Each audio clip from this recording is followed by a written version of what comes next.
கர்த்தருக்கு மகிமை உண்டாவதாக. கர்த்தர் நம்மோடு கூட பேசுவாராக. கடந்த நாட்களில் கர்த்தர் தியானிக்க வைத்த காரியங்களை தான் இந்த நாளிலே உங்கள் மத்தியிலே நான் பேசும்படி விரும்புகிறேன். ஜெபிக்கிறவனுக்கு கர்த்தர் செய்பவைகள்.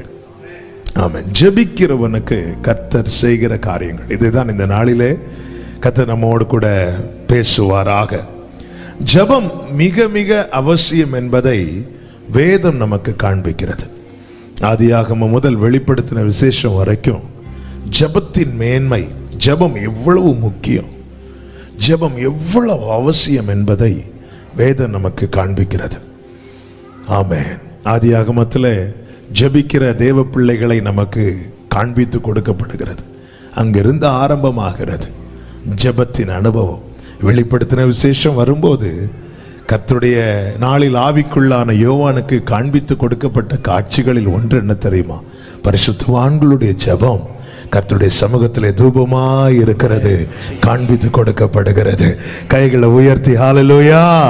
ஆமென். ஜெபத்தின் அவசியம், ஜெபத்தின் முக்கியம். நாம் எல்லாருமே ஜெபிக்கிறவர்களாக இருக்கணும். கர்த்தர் நம்மை குறித்து சொல்லப்படுகிற சாட்சிகளில் ஒன்று அதுவாக இருக்கணும். ஆமென். இவன் யார் தெரியுமா? இவன் ஜெபிக்கிறவன். ஹல்லேலூயா.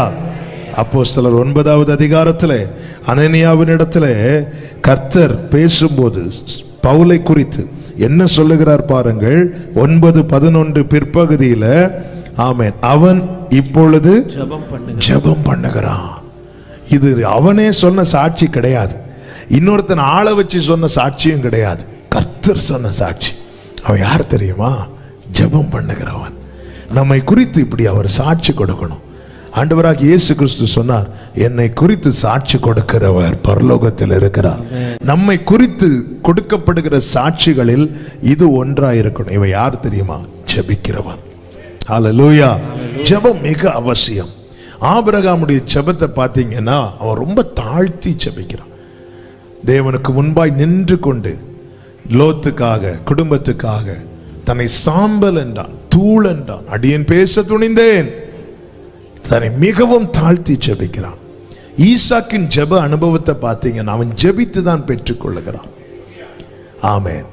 அவனுடைய திருமண காரியத்தை ஆனாலும் சரி, அவன் தியானம் பண்ணி கொண்டிருந்து கண்களை ஏறெடுத்த போது ரெபேக்காளை மூத்த வேலைக்காரன் அழைத்து கொண்டு வருகிறான்.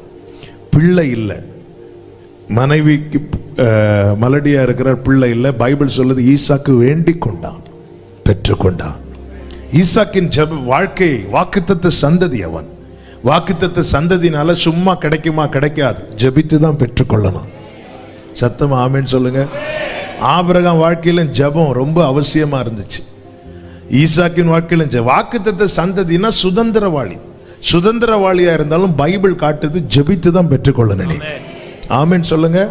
ஜெபத்தின் அவசியம் ரொம்ப முக்கியம். அதான் எங்க அப்பா ஜெபம் பண்ணியாச்சுல, இனி நான் ஜெபம் பண்ணணுமா? இல்லை, உங்க அப்பா ஜெபம் பண்ணியாச்சு, நீ வளர்ந்தாச்சு, இனி நீ ஜெபம் பண்ணி நீ பெற்றுக்கொள்ளணும்.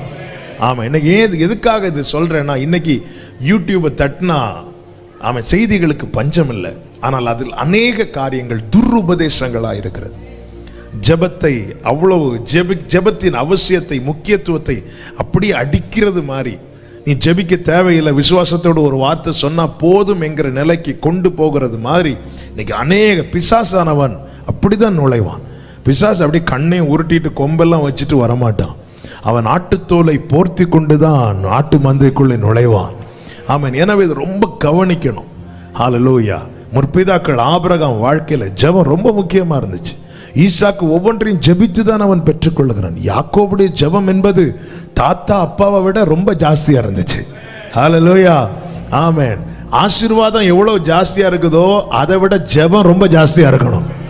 ஆபிரகாம் ஆசீர்வதிக்கப்பட்டதை விட ஈசாக்கு ரொம்ப ஆசீர்வதிக்கப்பட்டான். ஈசாக்கு ஆசீர்வதிக்கப்பட்டதை விட யாக்கோபு இன்னும் அதிகமாக ஆசீர்வதிக்கப்படுகிறான். ஆனால் ஆபிரகாம் எப்படி ஜெபித்தாரோ அதை விட அதிகமா ஈசாக்கு ஜெபிக்கிறாரு. ஈசாக்கு எப்படி ஜெபித்தாரோ அதை விட அதிகமா யாக்கோபு ஜெபிக்கிறான். ஹல்லேலூயா. அவன் போராடுறான், அவன் அழுது கெஞ்சுறான். இப்படி ஆபிரகாம் ஜெபித்ததாக பார்க்க, ஆபிரகாமுடைய ஜெபத்தை பார்க்க முடியுது, ஈசாக்குடைய ஜெபத்தை பார்க்க முடியும். ஆனா இது எல்லாத்தையும் விட மேலா யாக்கோபுடைய ஜெபம் இருந்துச்சு. ஜெப அனுபவம் தலைமுறை தலைமுறை தாண்ட தாண்ட மங்க கூடாது. அது இன்னும் பற்றி எறியணும்.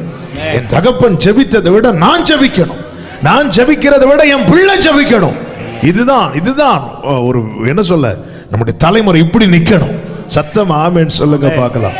மோசே ஜெபம் ரொம்ப கெஞ்சுவான். மோசே ஆண்டவர்கிட்ட கெஞ்சி பிரார்த்தித்தான் இருக்கிறது. ஆமென். தாவீதுடைய ஜெபம் பார்த்தீங்கன்னா அந்தி சந்தி மத்தியான வேளைகள்ல நான் தியானம் பண்ணி மெடிடேட் பண்ணி ஜெபம் பண்ணுவார்.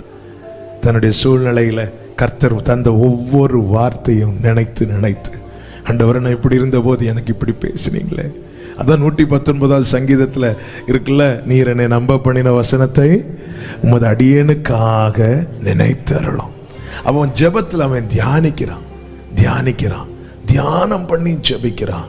தானியேலை பார்த்தீங்கன்னா உபவாசித்து ஜெபிப்பார். எந்த ஒரு காரியத்துக்கும் உபவாசிச்சிருவார். ஆமென். இயேசு கிறிஸ்துவை பார்த்தீங்கன்னா எல்லாவற்றுக்கும் ஜெபிக்கிறார். ஹல்லேலூயா. எதுக்கு நான் இப்படி ஒவ்வொருத்தரையா எடுத்து சொல்றேன்னா, இவங்க வாழ்க்கை ஜெபத்தின் முக்கியத்துவத்தை காட்டுது. இனி யாரு சொல்லி ஜெபிக்காம இருக்க போறீங்க? ஆமென். இவர்களுடைய வாழ்க்கை ஜெபத்தின் முக்கியத்துவத்தை காட்டுது. இனி யாரு சொல்லி நீங்க ஜெபம் தேவையில்லைன்னு சொல்ல போறீங்க? சிலர் என்ன சொல்லுவாங்க அப்படின்னா, சரி அது இயேசு கிறிஸ்து தான் எல்லாத்தையும் முடிச்சிட்டார்ல, இனி நம்ம சைன் போட்டு எடுக்க வேண்டியது மட்டும்தான் நம்ம வேலை. ஓகே, அப்படின்னா பேதுரு எதுக்கு ஜெபிக்கணும்? பவுல் எதுக்கு ஜெபிக்கணும்? அப்போஸ்தலர்கள் எதுக்கு ஜெபிக்கணும்? அவங்க இரவெல்லாம் ஜெபித்திருக்கிறார்கள், உபவாசம் பண்ணி ஜெபித்திருக்கிறார்கள். வழக்கமாய் ஜெபிக்கிறதுக்குன்னு ஒரு இடத்தையே செட் பண்ணி இருக்கிறாங்களா? ஜெபத்தின் முக்கியத்துவத்தை நல்லா புரிஞ்சுக்கோங்க. என்னைக்கு நம்முடைய வாழ்க்கையில ஜெபம் குறையுதோ அன்னைக்கு நம்முடைய மாம்சம் ரொம்ப எழும்ப ஆரம்பிச்சிடும். நம்ம சர்ச்சுக்கு ரெகுலராக தான் வருவோம், எல்லாம் நல்ல பைபிள்லாம் படிப்போம், எல்லாம் ரெடியா. என் வாழ்க்கையில ஜெபம் குறையுதுனாலே என்னுடைய மாம்சம் எழும்ப ஆரம்பிக்குதுன்னு அர்த்தம். இயேசு கிறிஸ்து என்ன சொன்னார்? மாம்சம் பலவீனம் உள்ளது, ஆவிதான் உற்சாகம். அப்ப பலவீனம் தான் என்னில் ஓங்கி நிற்கும். என்னால் போராட முடியாது, என்னால் மேற்கொள்ள முடியாது, என்னால் சுதந்திரிக்கு. பலவீனத்தோடு இருக்கிறவங்களுக்கு என்ன செய்ய முடியும்? ஒன்றும் செய்ய முடியாது. பலவீனம் ஓவராக என்ன ஆகும்? ஒரு கிளாஸ் தண்ணி கூட யாராவது எடுத்து தான் நம்ம வாயில ஊற்றி தர வேண்டும். நம்மால எடுத்து கூட குடிக்க முடியாத நிலைமை. இதுதான் பலவீனத்தின் விளைவுகள். பலவீனம் எழும்ப நம்மால மேற்கொள்ள முடியாது, போராட முடியாது, தொடர முடியாது, சுதந்திரிக்க முடியாது. இது பிசாசின் மிகப்பெரிய தந்திரம். எனவே தான் ஆண்டவர் சொல்லுகிறார், மாம்சம் பலவீனம் உள்ளது, அதுக்கு தான் நான் உனக்கு அபிஷேகத்தை கொடுத்திருக்கிறேன், நீ ஆவியில ஜெபம் பண்ணு. பத்மு தீவை எப்படி யோவான் மேற்கொண்டார்னா, ஆவியில. கர்த்தருடைய நாளில் நான் ஆவிக்குள்ளானேன். அதுக்கப்புறம் பத்மு தீவை குறித்து யோவான் பேசவே இல்லை. அதுக்கப்புறம் பரலோகத்தை குறித்து பேசுறான். அவன் மாம்சத்தில் இருந்த போது அல்லது மாம்சத்துக்குள்ளானவனாய் காணப்பட்ட போது பத்மு தீவை குறித்து பேசுகிறான். ஆவிக்குள்ளான போது பரலோகத்தை குறித்து பேசுகிறான். ஜெபத்தின் மேன்மை அறிந்து கொள்ள வேண்டும். ஜெபத்தின் அவசியத்தை, ஜெபம் இல்லாத வேற எந்த காரியத்துக்கும் ஜெபித்துதான் ஆகும். இயேசு கிறிஸ்து எல்லாவற்றுக்கும் ஜெபத்தை தான் முன்னாடி வைக்கிறார். ஜெபம் ஜெபம் ஜெபம் ஜெபம். ஆமென். நம்ம ஜெபிக்க சொல்லுவோம், தப்பு கிடையாது. பாஸ்டர்ஸ்ட ஜெபிக்க சொல்லணும், அதுக்கு தான் ஆண்டவர் வச்சிருக்கிறார். மூப்பர்கள்ட்ட அல்லது விசுவாசிகள்கிட்ட நமக்கு தெரியும் இவங்க ஜெபம் பண்ணுவாங்க அப்படின்னு. அப்படி நம்பிக்கைக்குரியவங்க சிலர் இருப்பாங்க, அவங்கள்ட்ட சொல்றது தப்பு கிடையாது. ஆனா நம்ம என்ன தப்பு பண்ணுவோம்னா, 10 பேர்கிட்ட ஜெபிக்க சொல்லிட்டு நம்ம சும்மா இருப்போம் தெரியுமா? அதுதான் தப்பு. 10 பேர்கிட்ட ஃபோன் பண்ணி ஜெபிக்க சொல்லிடுவோம். யூடியூப்பை பார்ப்போம், 10 மீட்டிங் பார்ப்போம், 10 நம்பர் எடுப்போம், ஃபோன் பண்ணி ஹலோ ப்ரேயர் சென்டரா, எஸ் ஜெபம் பண்ணுங்க. அடுத்து இவங்களுக்கு ஒரு ஃபோன், ஹலோ ஜெபம் பண்ணுங்க. அடுத்து அவங்களுக்கு ஒரு ஃபோன், ஓகே, தப்பு கிடையாது. ஆனால் நாம ஜெபிக்கிறோமா? நான் ஜெபிக்காம எனக்காக 10 பேரை ஜெபிக்க சொல்றதுல தப்பு. இயேசு கிறிஸ்து என்ன செய்கிறார்? பேதுரு, யோவான், யாக்கோபை தமக்காக ஜெபிக்க சொல்லிட்டு அவர் போய் என்ன செய்கிறார்? ஜெபிக்கிறார். சரி, இவங்க ஜெபிக்கிறாங்களா? பார்க்கும்போது இவங்க என்ன பண்ணிட்டு இருக்கிறாங்க? தூங்கிட்டு இருக்கிறாங்க. அப்ப அந்த இடத்துல எந்த ஜெபம் கை கொடுத்தது? அவர் செய்த ஜெபம். நமக்கு தெரியாது எத்தனை பேர் ஜெபிப்பாங்க. ஜெபிக்க இயேசு கிறிஸ்து பேதுரு யோவான் யாக்கோபிட்ட ஜெபம் பண்ணுங்கன்னு சொல்லிட்டு அவர் போய் தூங்கல. அவங்க இருக்கிறத பார்த்த உடனே தெரிஞ்சிட்டு இந்த ஜெபம் எனவேதான் இயேசு ஜெபத்தை முடிச்சிட்டு வந்து பேதுருவை பார்க்கல, ஜெபத்தின் நடுவுலையே 2 தடவை வந்து பார்க்கறாங்க. இதுக்கும் ஜெபம் பண்றாங்களா? ஏன்னா ஒருத்தங்க நமக்காக ஜெபிக்கும் போது நம்மளால ஃபீல் பண்ண முடியும். எத்தனை பேர் அதை ஃபீல் பண்ணி இருக்கிறீங்க? ஏன்னா இவர் மிகவும் வியாகுலப்பட ஆரம்பிக்கிறாரு. அப்போ இன்னொரு பிரேயர் சப்போர்ட் தனக்கு கிடைக்காததை உணர்றாரு. உணர்ந்ததும் போய் பார்க்கிறாரு, இவங்க என்ன பண்றாங்க, உண்மையில இவங்க ஜெபம் பண்ணியிருந்தாங்க. வந்து பார்க்கும்போது ஒருத்தரும் இல்லை, தான் மாத்திரம் போராடி கொண்டிருக்கிற நிலைமை. நம்முடைய ஜெபத்தில் இது தெரியும். நமக்கு சில நேரத்தில் நம்மளால ஒழுங்க ஜெபம் பண்ண முடியாது. ஆனா நமக்காக இன்னொருத்தங்க ஜெபம் பண்ணிட்டு இருக்கிறாங்க. அந்த பலனை நம்மளால சுதந்திரிக்க முடியும், நமக்கு அதில் ஃபீல் பண்ண முடியும். என் வாழ்க்கையில் நான் அனுபவித்து இருக்கிறேன். ஒரு குறிப்பிட்ட நாளில் நான் அதை சொல்லி இருக்கிறேன் நினைக்கிறேன், போன வருஷமா. ஆமா, ஒரு குறிப்பிட்ட நாளில் ஒரு சாட்டர்டே சில காரியங்கள் நிமித்தம் ரொம்ப சோர்ந்து போய் அன்னைக்கு ஃபுல்லா ஜெபத்தில் இருக்கலாம் நினைச்சேன். ஆனா ஒரு 1 ஹவருக்கு மேல முடியல. ஆமென். கர்த்தருக்கு மகிமை உண்டாவதாக. நேர போய் அப்படி சோர்ந்து போய் இருந்துட்டேன். சாப்பாடு இருக்கு, சாப்பிட்றேன், ஒழுங்கா சாப்பிட முடியல. அப்படியே பிரேயர்ல இருக்கிறேன், ஆனா பிரேயர் பண்ண முடியல. ஒரு மாலையில ஒரு 7 மணி ஒரு 8 மணி இருக்கும், திடீர்னு ஒரு பலன் வந்துச்சு. திடீர்னு ஒரு பலன். அப்படியே போனேன், பின்னாடி சண்டே ஸ்கூல் நடக்கிற இடத்துல போய் நல்லா பிரைஸ் பண்ணி எங்கிருந்து இந்த பலம் வந்துச்சு? ஆமென். நேர ஆராதனை முடிச்சுட்டு அடுத்த நாள் ஆராதனை முடித்து விட்டு அடுத்த நாள் அதற்கு அடுத்த நாள் ஒரு செவ்வாய்க்கிழமை ஒரு குறிப்பிட்ட ஊர்ல இருந்து ஒரு சகோதரி ஃபோன் பண்றாங்க. ஃபோன் பண்ணி பேசுறாங்க. பேசும்போது, பாஸ்டர் இப்படி நாங்கள் சனிக்கிழமை நாங்கள் இப்படி சேர்ந்து சிலராக சேர்ந்து ஜெபிக்கிறது வழக்கம்.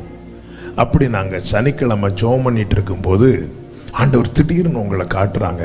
நீங்கள் உங்கள் வீட்டில் ஒரு ரூமில் அப்படி ரொம்ப டல்லாக சோர்ந்து போய் என்ன செய்யணும்னு தெரியாமல் அந்த ரூமுக்குள்ளேயே நீங்கள் சுற்றிட்டு இருக்கிறத காட்டினாங்க. நாங்கள் உடனே நாளைக்கு ஆராதனை இல்லை, ஞாயிற்றுக்கிழமை ஆராதனை இல்லை, இவர் இப்படி சோர்ந்து போய் இருக்கிறாரு, இவர் டல்லாக இருக்கிறாரு, நாளைக்கு எத்தனை பேர் இந்த ஆராதனையை பார்ப்பாங்க, நம்ம இவங்களுக்காக ஜெபம் பண்ணுவோம் சொல்லிட்டு ஈவினிங் 7 மணிக்கு ஜெபம் பண்ணுறாங்க. 8 மணிக்கு எனக்கு பலன் கிடைக்குது. நான் கர்த்தருடைய சமூகத்தில் நிற்கிறேன். ஹல்லேலூயா. ஆமென். நீதிமான்களுடைய ஊக்கமான வேண்டுதல் மிகவும் பலமுள்ளதாக இருக்கும். அந்த நேரத்தில் நான் ரிக்வெஸ்ட் அனுப்பல, பரலோகம் ஜெபிக்க வச்சது. ஆமென். ஹல்லேலூயா. நல்ல ஜெபத்தினுடைய வேல்யூவை மட்டும் அதை மறந்துடவே கூடாது. ஜெபம் ரொம்ப அவசியம். நான் என் வாழ்க்கையில் ஜெபிக்காம எனக்கு ஒரு வாசல் திறக்கும் நான் எதிர்பார்த்துட்டு இருக்கேன், நான் என்னையே முட்டாளாக்கி கொண்டிருக்கிறேன் என்ற அர்த்தம். இந்த வார்த்தையை நான் திரும்ப சொல்றேன், உங்க இருதயத்தில் எழுதி வச்சுக்கோங்க. நான் 10 பேரை ஜெபிக்க சொல்லி நான் எனக்காக ஜெபிக்காமல் எனக்கு ஒரு வாசல் திறக்கணும் நான் எதிர்பார்த்து கொண்டிருப்பேன். ஆனால் நான் என்னையே முட்டாளாக்கி கொண்டிருக்கிறேன், அல்லது நான் என்னையே ஏமாற்றி கொண்டிருக்கிறேன். எனக்கு ஜெபிக்க முடியாத சிச்சுவேஷன் வரும், அது என்ன விட அவருக்கு தெரியும். அடுத்த நாளும் காட்டி கொடுத்து ஜெபிக்க வைக்கல, அடுத்த நாள் என்னதான் ஜெபிக்க வச்சார். இது நல்லா இருக்கேன் ஆண்டவரே, நான் டல்லா இருக்கிறேன், நல்லா இருக்கிறவங்களை வச்சு ஜெபம் பண்ண வைங்க. அப்படி இல்லை. இந்த சாட்சியானுக்கு ஒரு நாள் இன்னொரு வாட்டி லாஸ்ட் இயர் 2021 ஜனவரி, அதாவது 2020 டிசம்பர் 2021 ஜனவரி, இதெல்லாம் பார்த்தீங்கன்னா எனக்கு நல்ல கால் வலி. ஏன்னா கண்டினியூஸாக மீட்டிங் ஆன்லைனில் பண்ணிட்டு இருந்தோம். எனக்கு நல்ல கால் வலி ஆரம்பிச்சிட்டு என்னெல்லாமோ செஞ்சு பார்த்தோம். நின்று இப்படி பேசிட்டு போய் உக்காந்துட்டு ஒன்றுமே பண்ண முடியாது. தம்பி ஜஸ்டின் தான் வந்து காலில் எண்ணெல்லாம் போட்டு என்னெல்லாமோ பண்ணி பார்ப்பான், ஒன்றும் நடக்கலை. ஆண்டவரே எனக்கு ஃப்ரீயா அப்படி நின்று. அப்போ அம்மா சொன்னாங்க, நீ உட்காந்து பேசணும். ஐயோ, இந்த வயசுலேயே உட்காந்து பேசுகிறதா? அது நடக்காது. பயங்கர கால். திடீர்னு ஒரு குறிப்பிட்ட ஊர்ல இருந்து ஒரு பாஸ்டருடைய மனைவி ஃபோன் பண்றாங்க. ஒரு திங்கக்கிழமை காலையில ஃபோன் பண்ணி, பாஸ்டர், நான் இத்தனைக்கு அவங்கள பார்த்ததே கிடையாது, அவங்க என்ன நேராக பார்த்துருக்காங்களான்னு எனக்கு தெரியாது, ஆன்லைனில் பார்த்துருக்கலாம். ஆண்டு ஒரு 1 வீக்காக உங்களுக்காக ஜெபம் பண்ண சொல்கிறாங்க. ஏதோ ஒரு பலவீனம் உங்களை வந்து ரொம்ப மேற்கொள்ள துடிச்சிட்டு இருக்கு, ஒரு 1 வீக்காக ப்ரேயர் பண்ண சொல்கிறாங்க பாஸ்டர் அப்படின்னு. ஒரு திங்கக்கிழமை காலையில். ஞாயிற்றுக்கிழமை நான் ரொம்ப பெயினில் முடிச்சின இடத்துல காலையில் எழும்பி அப்படின்னு ஸ்தோத்திரம் ஆண்டவரே நன்றி. நான் சொன்னேன், ஆமாம் எனக்கு ஒரு கால் வலி ரொம்ப நாளாக இருக்குது, தேங்க்யூ, நீங்கள் ஜெபம் பண்ணிட்டீங்கல்ல, இனி அந்த பெயின் இருக்காது. இயேசுவின் நாமத்தில் சொல்கிறேன், அந்த வலி அப்படியே போயிட்டு. ஹல்லேலூயா. கர்த்தர் ஜெபிக்க வைக்கிறார். ஆமென். சில பலவீனங்கள் நம்மை மேற்கொள்ளும் போது அது என்னை விட அவருக்கு நல்லா தெரியும், நம்மளை விட அவருக்கு தெரியும். அவர் ஜெபிக்க வைப்பார். யாருன்னே தெரியாது நமக்காக ஜெபம் பண்ணிட்டு இருப்பாங்க. ஆனா நாம நல்லா இருக்கும்போது இது நடக்காது. நல்லா இருக்கும்போது நாம தான் ஜெபிக்கணும். நமக்கு தெரியும், அது அவருக்கு தெரியும். எனக்கு என்ன பலன் இருக்கு, எனக்கு என்னால எது செய்ய முடியும். அவர் நேற்று ஒரு வார்த்தையை நான் மெடிடேட் பண்ண, எனக்கு ரொம்ப ரொம்ப பலனா இருந்துச்சு. ஏமே ஆமாம், அது செய்தி அல்ல, இருந்தாலும் நான் அதை டச் பண்ணதுனால சொல்றேன். கிதியோனை ஆண்டவர் அனுப்புவார். அனுப்பும்போது என்ன சொல்லி அனுப்புவார் அப்படின்னா, ஆமென், நியாயாதிபதிகள் 6:14 வாசிங்க. அப்பொழுது கர்த்தர் அவரை நோக்கி பார்த்து, உனக்கு இருக்கிற இந்த பலத்தோட போ, உன்னை அனுப்புகிறவர் நான் அல்லவா என்றார். ஆனா உண்மையிலே கிதியோனுக்கு உள்ளே மீதியானியரை மேற்கொள்ளுகிற பலன் இருக்குதான்னு கேட்டா இல்ல. அப்படி இருந்திருக்குமானால் அவன் இதுக்கு முன்னாடி மீதியானியரை மேற்கொண்டிருப்பான்ல. இப்போ ஆண்டவரே, அவனுக்குள் இருக்கிற பலன் என்ன பலன் ஆண்டவரே? ஒரு இடத்துல இருந்து இன்னொரு இடத்துக்கு போவதற்கான பலன். உனக்கு இருக்கிற இந்த பலத்தோட போ, உன்னை அனுப்புகிறது நான் அல்ல. போவதற்கான பலன் இருக்கிறது. அந்த பலத்தை பயன்படுத்தி அவன் புறப்படுகிறான். பைபிள் சொல்லுது 6வது அதிகாரம் அதனுடைய 34வது வசனத்தை வாசியுங்கள்.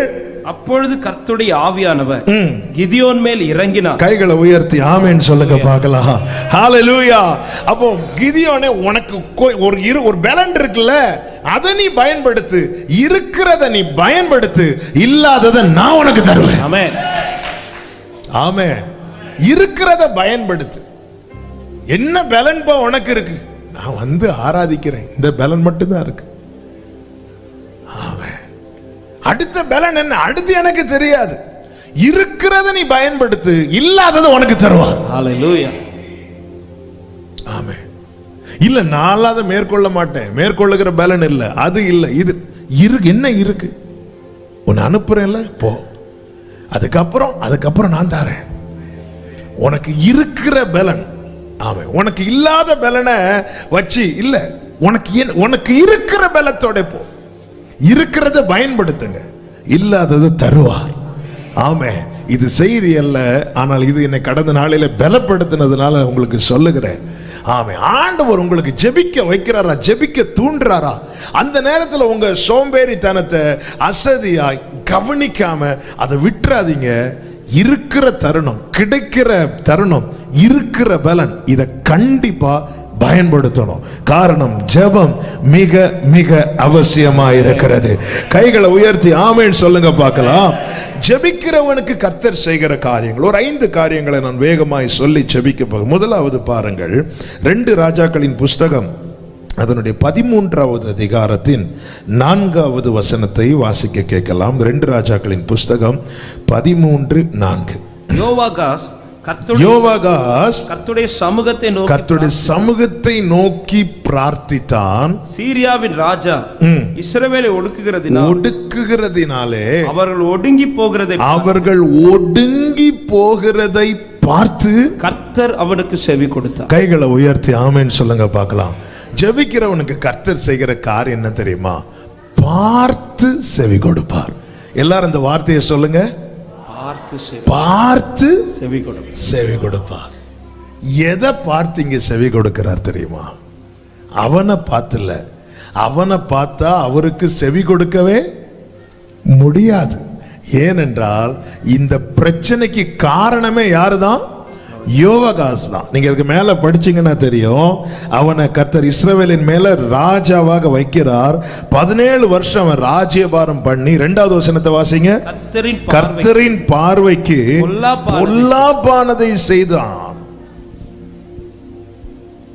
இது நிமித்தம் கர்த்தர் என்ன செய்கிறார்? 3வது வசனம், இஸ்ரவேலின் மேல் கோபம் உண்டு, அவர்களை அவர் சீரியாவின் ராஜாவாகிய ஆசகேலின் கையிலே, அவனுடைய குமாரன் பெனாதாத்தின் கையிலே ஒப்பு கொடுக்கிறார். இந்த நேரத்தில் தான் யோவாகாஸ் என்ன செய்கிறான் அப்படின்னா, தன் பிள்ளைகளை உணர்ந்து கர்த்தருடைய சமூகத்தில் இருந்து நோக்கி பிரார்த்திக்கிறான், ஜெபிக்கிறான். அவர்கள் ஒடுக்கப்படுகிறதை அவர் பார்த்து, நம்முடைய அநேக ஜெபங்களுக்கு தேவன் பதில் தந்ததற்குடைய மெயின் ரீசன் என்ன தெரியுமா? நம்முடைய நீதியோ ஒண்ணும் இல்லை. நிறைய ஜெபத்துக்கு நாம் பெற்றுக்கொண்ட பதிலுக்கான காரணம் என்ன தெரியுமா? நம்ம பார்க்கிறார், நம்ம எந்த சிச்சுவேஷன்ல இருக்கிறோம். அதனாலதான் பவுல் சொல்ல, நாம் உண்மை இல்லாதவர்களா இருந்தும் அவர் உண்மை உள்ளவரா இருக்கிறார். தேவன் அப்ப இந்த இடத்துல யோவாகாசே, உன் கிரியைகளின் நிமித்தம் உனக்கு பதில் கிடைச்சிருக்கும்னா நிச்சயமா கிடைச்சிருக்காது. தேவனுடைய இரக்கத்தின் நிமித்தம் உனக்கு இந்த பதில் கிடைத்திருக்கிறது. இனி நீ என்ன செய்யணும் அப்படின்னா, இனி திருப்பியும் தேவனை கோபப்படுத்தாதபடிக்கு பயத்தோடு வாழணும். மனாசே அப்படிதான் ஜெபிக்கிறான். அவன் ஜெபித்து கர்த்தர் இறங்கி அவனுக்கு கிரியை செய்ததும் அவன் ஓடி போய் என்ன பண்றான் அப்படின்னா, தேசத்தில் இருக்கிற அவ்வளவு விக்கிரகங்களையும் அடிச்சு போட்டான். இனி இதெல்லாம் இருக்கக்கூடாது. இனி ஒரு விசை என் வாழ்க்கையில் இப்படி ஒரு பொல்லாப்பு வந்து விடக்கூடாது. இனி ஒரு விசை நான் தேவனை கோபப்படுத்துகிறவனாய் காணப்படக்கூடாது. கர்த்தருக்கு மாத்திரம் மகிமை உண்டாவதாக. அப்போ தேவன் ஜெபிக்கும் போது நாம எந்த சிச்சுவேஷன்ல இருக்கிறோம் என்பதை கர்த்தர் பார்க்கிறார். 118வது சங்கீதம் எடுக்க வேண்டாம், 5வது வசனத்தில் சங்கீதக்காரன் என்ன சொல்லுகிறான்? நான் நெருக்கத்திலிருந்து கர்த்தரை நோக்கி கூப்பிட்டேன், கர்த்தர் எனக்கு செவி கொடுத்தார். எப்படி செவி கொடுத்தார்னா, என் நெருக்கத்தை கர்த்தர் பார்க்கிறார். சங்கீதம் 3:1 தாவீது சொல்லுகிறான், என் சத்துருக்கள் எவ்வளவாய் பெருகி இருக்கிறார்கள். 3வது சங்கீதம் 4வது வசனத்தை வாசியுங்கள், 1-4 வாசியுங்கள். சங்கீதம் 3:1-4. கர்த்தாவே, கர்த்தாவே, சத்துருக்கள் எவ்வளவாய் பெருகி இருக்கிறார்கள், எனக்கு விரோதமாய் எழும்புகிறவர்கள் அநேகர். 4வது வசனம், நான் கர்த்தரை நோக்கி சத்தமிட்டு கூப்பிட்டேன், அவர் தமது பரிசுத்த பர்வதத்திலிருந்து எனக்கு பதில் அளித்தார்.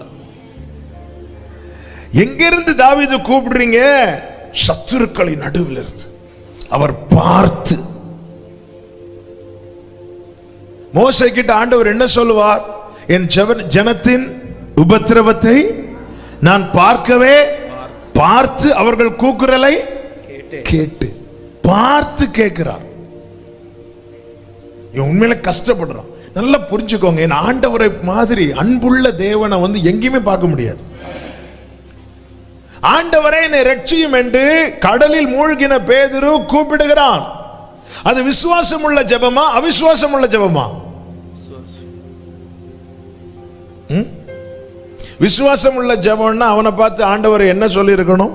உன் விசுவாசம் உன்னை ரட்சித்தது. ஆனா ஆண்டவர் அவனை பார்த்து என்ன சொல்றார்? அற்ப விசுவாசியை ஏன் சந்தேகப்பட்டாய் கேட்டாரா இல்லையா? அவன் என்ன நினைச்சிட்டான்? இதோட சில ஜெபங்கள்ல நம்மையா தாண்டி சில சந்தேகம் நமக்குள்ள இருந்துட்டே இருக்கும். ஆனாலும் ஆண்டவர் என்ன செய்கிறார் அப்படின்னா, உடனே கை நீட்டி அவனை பிடிச்சு. ஆமென். அப்ப இந்த இடத்துல உண்மையில அவனுடைய விசுவாசத்தை அளந்து அவனுக்கு அவர் பதில் கொடுத்திருப்பார்னா, பேதுரு முடிவு அங்க இருந்திருக்கும். இந்த இடத்துல தேவன் என்ன செய்கிறார்னா, அவன் சூழ்நிலையை பார்க்கிறார். அவன் எப்படிப்பட்ட சூழ்நிலையில் இருக்கிறான்? இந்த யோவாகாஸ் நிமித்தம் தேசத்துல இத்தனை பொல்லாப்பு, அவன் அறிந்து கொண்டான், அதை உணர்ந்து கொண்டான். என்னாலதான் இனி என்ன வழி? ஒரே வழி, கர்த்தரை நோக்கி கெஞ்சணும், கர்த்தரை நோக்கி பிரார்த்திக்கணும். அவன் தேவனை நோக்கி ஜெபித்த போது அவர்கள் ஒடுக்கப்படுகிறதை அவர் பார்த்து, அப்ப தேவன் கையை பிடிச்சிட்டு தான் அவனை திருத்துறார் அல்லது அவனை மாற்றுகிறார், அவனை உணர்த்துகிறார். கையை பிடிச்சிட்டு உடனே கை நீட்டி பிடிச்சு, ஏன்னா சூழ்நிலையை பார்க்கிறார். இந்த இடத்துல அவனுக்கு என்ன தேவைன்னு அவனை தூக்கி விடணும். எருசலேமிலிருந்து ஒருத்தன் எரிகோவுக்கு போகிறான், கள்ளர் கையில் அடிபட்டு குற்றூராய் விடப்படுகிறான்.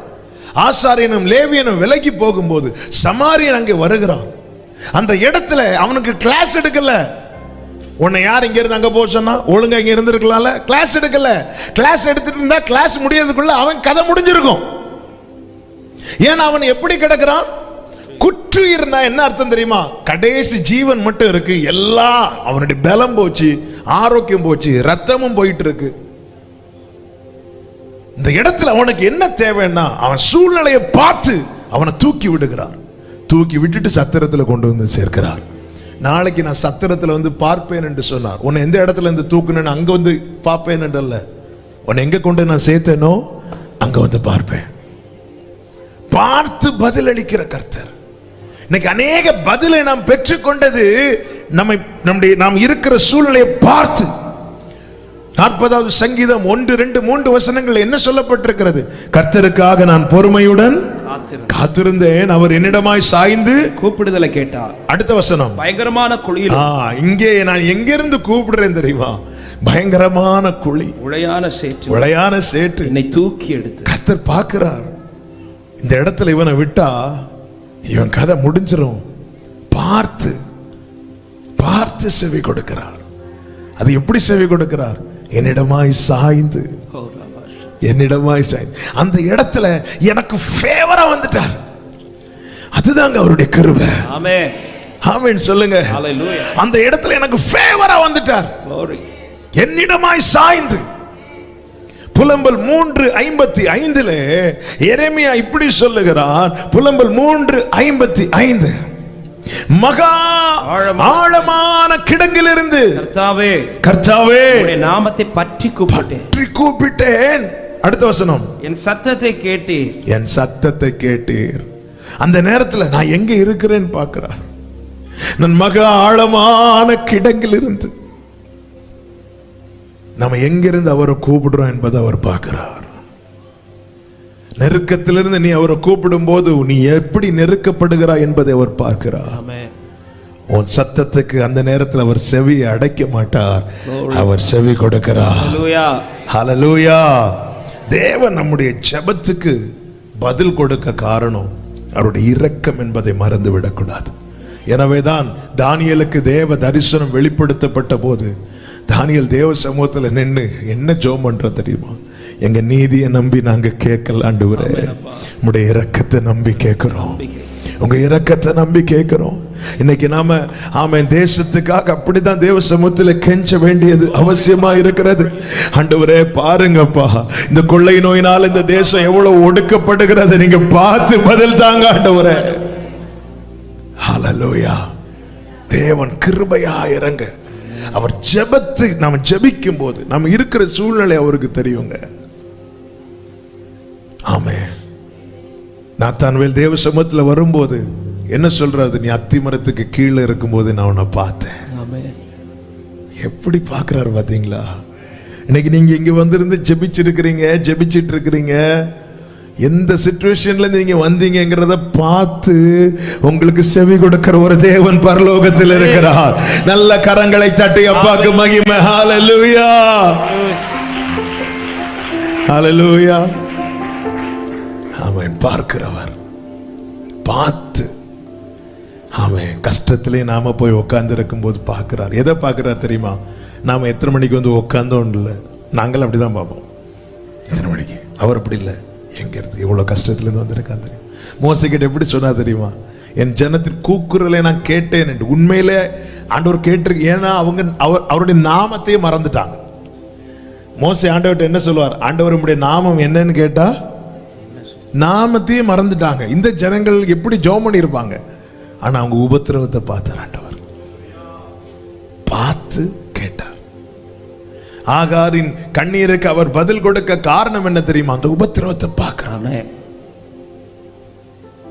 அப்போ என் நிலைமை நன்றாய் அறிந்தவர், பாவி என்னை அழைத்தவர், மீறின பின்பும் என் நிலைமை அவருக்கு தெரியும். நான் அப்பான்னு கூப்பிடும் போது இதுக்கு பின்னாடி இருக்கிற வலி என்ன அப்படிங்கிறது அவருக்கு தெரியும். ஜெபித்த போது பார்த்தா இஸ்ரவேலர்கள் கூக்குரல் இட்ட பிறகுதான் பார்க்கிறார். அவங்க பெருமூச்சின் சத்தம் கேட்டுதான் வரார். உன் வேதனை நெருக்கத்தை காரணம் காட்டி ஜெபிக்காமல் இருக்கிறாயோ, நீ ஏன் கர்த்தருடைய பார்வைக்கு மறைந்து மறைந்து போகிறாய்? சரி, நான் இப்படி தப்பு பண்ணிட்டேன் அதனால இந்த பிரச்சனை அப்படி சொல்லிட்டு நீ அப்படி ஓரமா போறியா? இல்ல இல்ல, இதுல இருந்து வெளியே வரதான் கர்த்தர் பேசிக் கொண்டிருக்கிறார். ஆமே, நான் இப்படி ஒரு தப்பு பண்ணிட்டேன், என் வாழ்க்கையில் இவ்வளவு ஒரு பிரச்சனை, இப்படி ஒரு காரியம் செஞ்சு அதனாலதான் இனி அவ்வளவுதான், ஆண்டவரே எனக்கு செவி கொடுக்க மாட்டார் சொல்லிட்டு நீ ஒதுங்கிறாத. உன் பிள்ளைகளை உணர்ந்து கர்த்தருடைய முகத்துக்கு நோக்கி பார், இரக்கத்துக்காய் நீ கெஞ்சுவாயானால் இதோ உன் ஜெபத்தை செவி சாய்க்கிற ஒரு கர்த்தர் இருக்கிறார். அவர் பார்த்து செவி கொடுக்கிறார். ஆமே, முழு விசுவாசத்தோடு பேதுரு, சந்தேகம் உள்ள இருக்கு, ஆண்டவரே ரட்சியும் என்கிறார். ஆண்டவர் கையை பிடிச்சிட்டு ஏன் சந்தேகம்? ஆமே, அந்த இடத்துல நீதிக்கு தக்க பலன் கொடுக்கல, அவருடைய இரக்கத்துக்கு தக்க பலன் கொடுக்கிறார். நான் இதை தியானித்த போது ஆண்டவரே, அப்ப நாம் பெற்றுக்கொண்ட ஜெபத்தின் பலன் எல்லாமே ஆமே நீங்க பார்த்து தந்ததப்பா, பார்த்து செஞ்சதப்பா. அல்லேலூயா, அல்லேலூயா. ஆமென். எத்தனை பேர் நம்புறீங்க? என் சூழ்நிலையை பார்க்கிறார். ஆமென். நான் ஆழமான கிடங்கில் இருக்கிறத பார்க்கிறார், நான் நெருக்கத்தில் இருக்கிறத பார்க்கிறார், என் சத்துருக்கள் சூழ்ந்திருக்கிறத பார்க்கிறார், பயங்கரமான குழியில் இருக்கிறத பார்க்கிறார், ஒடுக்கப்படுகிறதை பார்க்கிறார். நிச்சயமா என் தேவன் என் ஜெபத்துக்கு செவி கொடுப்பார். நம்புறவங்க நல்ல கையை தட்டி ஆண்டவருக்கு மகிமை. ஹalleluya, ஹalleluya. அவர் பார்த்து செவி கொடுக்கிறார், பார்த்து செவி கொடுக்கிறார். அப்ப நம்ம ஜெபிக்கும் போது ரொம்ப கவனமாவும் இருக்கணும். சும்மா சோத்திரம் சோத்திரம் சோத்திரம் சொன்னாலாம் அவர் பார்த்துட்டு ஜாலியா இருந்துட்டு, ஆண்டவரே தேசத்தின் மேல் மனம் இறங்கும். எப்படி? ஏசி போட்டுட்டு பெட்ஷீட்டுக்குள்ள படுத்துட்டு, ஆண்டவரே என் ஜனத்தை நீ தோங்க, நீ தோங்க. வேதனை, என் புள்ள உண்மையில வேதனைப்படுறான், என் புள்ள உண்மையில கஷ்டப்படுறான். அவர் பார்க்கிறார். ஆண்டவரே என் குடும்பத்தை ரட்சியும் ஆண்டவரே. சிப்ஸ் வாயில போட்டுட்டு, ஆண்டவரே இப்போ ரட்சிப்பு உடனே. அவர் பார்த்து, நானும் ஜெபிச்சுட்டே இருக்கிறேன் பிரதர் வருஷ கணக்கா. நீங்க எப்படி ஜெபிக்கிறீங்கன்னு அவர் பார்த்து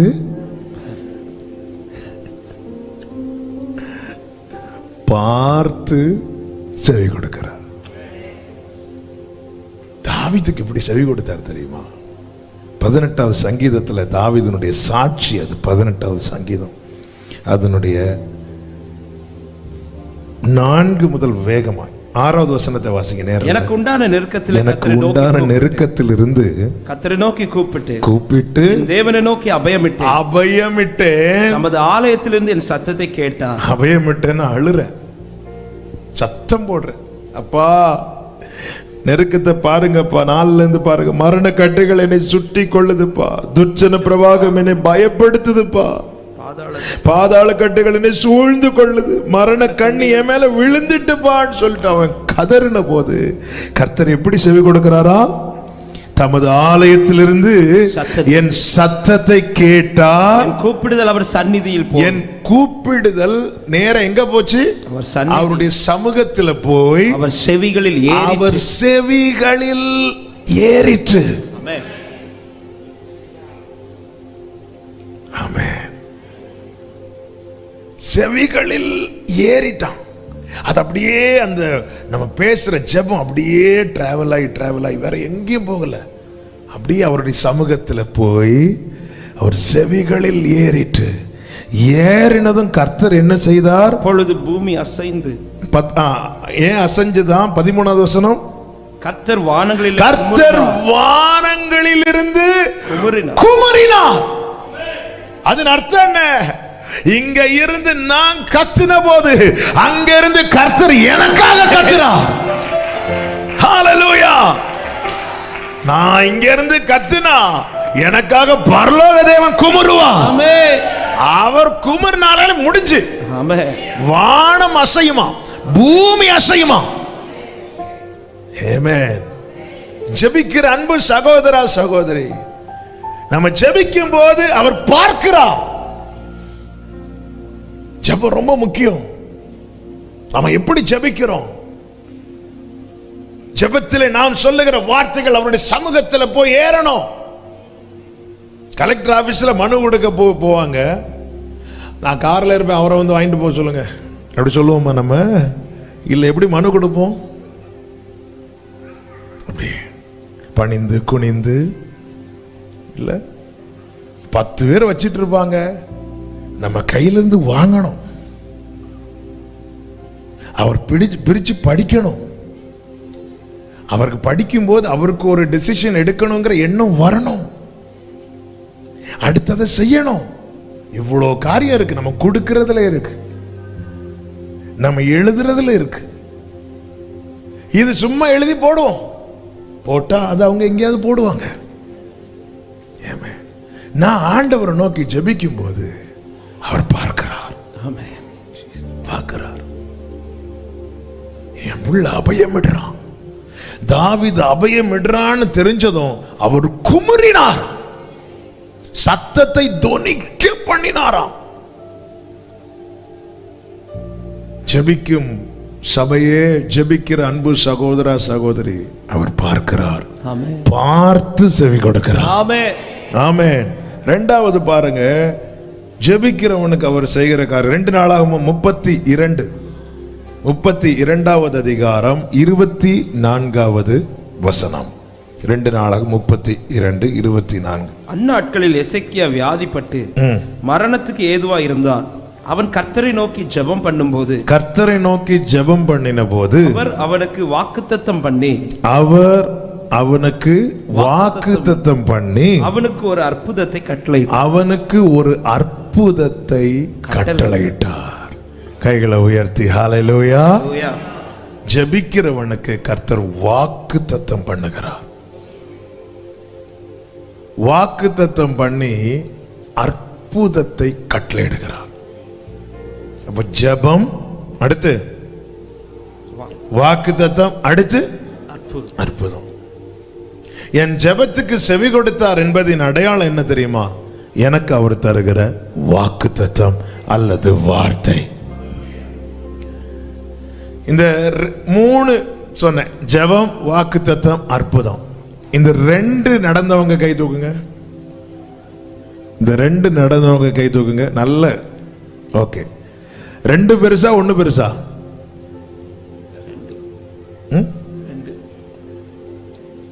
2 பெருசா 1 பெருசா? 2. சிலர் இப்படி எண்ணி பார்க்க, இந்த சைடு 1 இருக்கு. இந்த 2 நடந்திருக்குன்னா இந்த 1 நடக்குமா நடக்காதா? நடக்கும். சத்தமா சொல்லுங்க, நடக்கும். ஹல்லேலூயா. ஜெபம், வாக்குத்தத்தம், அற்புதம். ஆமென். ஜெபிக்கிறவன், என் ஜெபம் அவர் செவிகளில் ஏறிட்டு என்பதின் அடையாளம் என்ன தெரியுமா? எனக்கு கர்த்தர் தருகிற வார்த்தை. ஆமென். என் ஜெபத்தை கேட்டு எனக்கு ஒரு பதிலை தந்தது உண்டானால் நான் விசுவாசிக்கிறேன், என் வாழ்க்கையில் அற்புதம் நடக்கும். அதை காணதான் இன்னும் என்னை ஜீவனோடு வைத்திருக்கிறார் என்று நம்புகிறவர்கள் நல்ல கையை தட்டி அப்பாக்கு மகிமை. ஷபஹந்தரப லகதரா. ஜெபிக்கிறவனுக்கு தேவன் வாக்குத்தத்தத்தை கொடுக்கிறார். யாருக்கு வாக்குத்தத்தத்தை கொடுக்கிறாரோ அவர்களுக்கு தான் அற்புதத்தை கட்டளையிடுகிறார். ஆமென். சும்மா அற்புதங்கள் அப்படின்னு இல்ல. இந்த வசனத்தை பாத்தீங்களா? அவனுக்கு வாக்குத்தத்தம் பண்ணி அவனுக்கு ஒரு ஒரு அற்புதத்தை, அதன் அர்த்தம் என்ன? இந்த காரியத்தை அவனுக்காக மட்டும் செய்யறது. ஆமென். வந்த எல்லாரையும் சுஸ்தமாக்கினார் அப்படின்னு இருக்கும், எல்லாருக்கும் சுகம் பெற்றார்கள் அப்படின்னு இருக்கும். அப்ப எல்லாருக்கும் கிடைக்கிறது இல்ல, அவனுக்குன்னு நான் ஒரு வாக்குத்தத்தம் பண்ணி இருக்கிறேன். அத அவன் ஒன்னு சொல்லிட்டு இன்னொன்னு செய்ய மாட்டார் அவர். ஆமென். அவன் ஒன்னு சொல்லிட்டு கிடைக்கிறத வாங்கிட்டு போ அப்படி சொல்லுகிறவர் அல்ல. எதை சொன்னாரோ அதை செய்வா, அதை செய்வா, அதை செய்வா. ஒன்னு சொல்லிட்டு இன்னொன்னு செய்கிறவர் இல்ல, வாக்குத்தத்தம் பண்ணி ஒரு அற்புதத்தை கட்டளையிட்டார். வாக்குத்தத்தம். அன்னாள் போயிருந்து ஜெபிக்கிறான். இங்கே எசேக்கியா ஜெபிக்க காரணம் என்ன அப்படின்னா வியாதி இல்ல. அப்போ நம்ம ஜெபிக்கலைன்னா நம்மளை ஜெபிக்க வைக்கிறதுக்குன்னே சில காரியங்களை தேவன் அனுமதிப்பார். ஹல்லேலூயா. உறவுல ஜெபிக்கிறவங்களுக்கு காரணங்கள் தேவையில்லை. ஜெபிக்க மறக்கும் போது தான் இப்படிப்பட்ட. அன்னாள் ஜெபிக்க காரணம் என்ன? வாழ்க்கையில யார் அடைச்சு வச்சிருந்தா? பெனினால் அடைத்தாளா, கர்த்தர் அடைத்தாரா? ஆனா பழியெல்லாம் யார் மேல? அடைச்சு வச்சவர் இல்ல. நிறைய நேரத்தில் நம்ம நிறைய பேர் இப்படி பார்த்துட்டு இருக்கிறோம். அவன் மேல உனக்கு ஏன் இவ்வளோ கோபம்? ஏதோ அவ அடைச்சு வச்சது மாதிரி. அடைச்சு வச்சது கர்த்தர் இல்ல. அவ போய் என்ன செய்தா தெரியுமா? ஜெபம் பண்றா, ஜெபித்தாள். அவளுக்கு ஒரு வாக்குத்தத்தம் கொடுக்கப்படுகிறது, ஏலியின் மூலமாய் சொல்லப்படுகிறது. 1 சாமுவேல் 1:10 அன்னாள் போய் ஜெபிக்கிறா. 1:17 அவளுக்கு ஒரு வாக்குத்தத்தம் கொடுக்கப்படுகிறது. 1:20 கர்த்தர் அவளுக்கு ஒரு அற்புதத்தை கட்டளையிட்டார். ஆமென். ஹல்லேலூயா. ஜெபிக்கிறவனுக்கு கர்த்தர் வாக்குத்தத்தம் கொடுக்கிறார். நீங்க ஜெபத்துல கர்த்தர் உங்களுக்கு தருகிற வார்த்தையை பிடிச்சுக்கோங்க. ஜெபம், வாக்குத்தத்தம், அற்புதம். ஜெபம், வாக்குத்தத்தம், அற்புதம். அப்ப ஜெபிக்கும் போது முதல்ல நம்ம எதை பார்க்கணும்? எதை கேட்கணும்? எதை தேடணும்? வார்த்தை. வார்த்தை கிடைச்ச அப்புறம் எதை எதிர்பார்த்துட்டு இருக்கணும்? அற்புதம். அற்புதம். ஆமென். ஹல்லேலூயா. ஜெபம்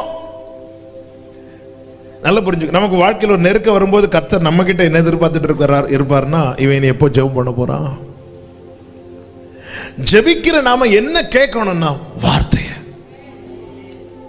வார்த்தை கிடைச்ச அப்புறம் என்ன எதிர்பார்க்கணும் தெரியுமா? அற்புதம். அது எப்ப நடக்கும் அது அவருக்கு தெரியும். எப்படி நடக்கணும் அது அவர் தான் நடத்துகிறார். என் வேலை என்ன தெரியுமா? நான் அதை பார்க்கணும், அதை சுதந்திரிக்கணும். உங்க வாழ்க்கையில நீங்க ஜெபத்தில் அமர்ந்திருக்கும் போது வார்த்தையை கேளுங்க. நீங்க உங்க காரியத்தை சொல்லும் போதே அதற்கேற்ற வார்த்தையை அவர் தருவார். அந்த வார்த்தையை பிடிச்சிருங்க. அந்த வார்த்தையில எவ்வளவு மாயை கிடையாது. மாயை பிடிச்சிட்டீங்கன்னா இப்படி இப்படி இப்படி இப்படி பிடிச்சிட்டு இருக்கிறீங்க ஒரு மாயை. அது மாய்ந்து போனதும் நம்ம புஷ்ஷுன்னு ஆயிரும், தளர்ந்துரும்ல. ஒரு பெரிய ஐஸ் கியூபை நீங்க பிடிச்சிட்டு இருக்கிறீங்க, அப்படிலாம் பிடிக்க முடியாது. பிடிச்சிட்டு இருக்கிறீங்க, ஒரு வெயில் பட்டதும் கொஞ்ச நேரத்தில் என்ன ஆயிருதுன்னா இது சொர்ணம் ஆயிருது. நம்ம வெறும் கை மட்டும் இப்படி இருக்கும். என்னடா அது உள்ள இருந்த ஐஸ் கியூபை காணலையே, ஏன்னா அது மாய்ந்து போய்விட்டது. இந்த பூமியில நம்ம பிடித்திருக்கிறது எல்லாமே அப்படிதான். ஆமென். ஹல்லேலூயா. இன்னும் பழைய 500 ரூபா 1000 ரூபா நோட்டு வச்சுட்டு யாராவது இருக்கிறீங்களா? ஒரு பிரயோஜனம் இல்லை. நாங்கள் சேர்த்து வச்சிருக்கோம் 2030 தான் திறப்போம் அப்படின்னு சொல்லிட்டு திறந்து பார்த்தா ஒரு பிரயோஜனம் இருக்காது. ஆமென். இந்த பூமியில எல்லாமே ஒரு நாள் செல்லாம ஆகுங்க. ஆனால் இந்த வார்த்தை வானமும் பூமியும் ஒளிந்தாலும் இதுல ஒரு உறுப்பு கூட, ஒரு டாட் கூட மாறாது. நல்ல கையை தட்டி ஆமென். ஷஹாதாரபா. நீங்க ஜெபம் பண்ணும்போது தேவன் உங்களுக்கு ஒரு வார்த்தையை தந்தார்னா அந்த வார்த்தையை பிடிச்சுக்கோங்க. எவ்வளவு இறுகமா பிடிக்க முடியுமோ அவ்வளவு இறுகமா பிடிச்சிருங்க. அதுக்கப்புறம் அற்புதம் நடக்கும். நடக்கும். ஆமென் சொல்லுங்க பார்க்கலாம். அடுத்து ஜெபிக்கிறவனுக்கு கர்த்தர் அடையாளத்தை காண்பிக்கிறார்.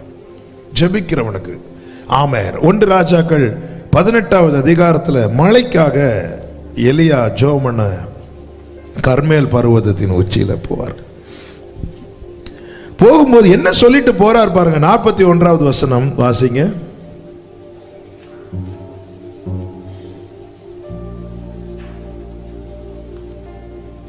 18:41. பின்பு எலியா ஆகாவை நோக்கி, நீர் போ, போஜனபானம் பண்ணும், பெருமழையின் இரைச்சல் கேட்கப்படுகிறது. கேட்கும் என்று சொன்னானா கேட்கப்படுகிறது என்று சொன்னானா?